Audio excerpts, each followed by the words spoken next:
मसलुल फ़रीक़ैनि कल अअमा वल असम्मि वल बसीरि वस्समीअ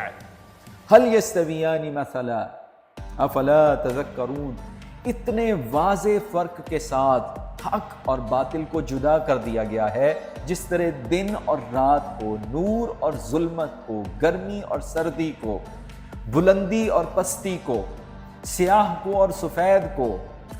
गंदगी गलाजत को और सफाई और तहारत को जिस तरह जुदा कर दिया गया है, वाज़े कर दिया गया है, अलग अलग कर दिया गया है, तन्हा तन्हा कर दिया है कि एक तरफ हक खड़ा है और दूसरी तरफ बातिल खड़ा है, और इंसान को हिदायत दे दी गई है, समझा दिया गया है, उसके शऊर में दाखिल कर दिया गया है कि उसने हक को चूज करना है या बातिल को चूज करना है। हक को बातिल के गिरोह हर जमाने में मौजूद रहे हैं, सच्चाई और झूठ के गिरोह हर जमाने में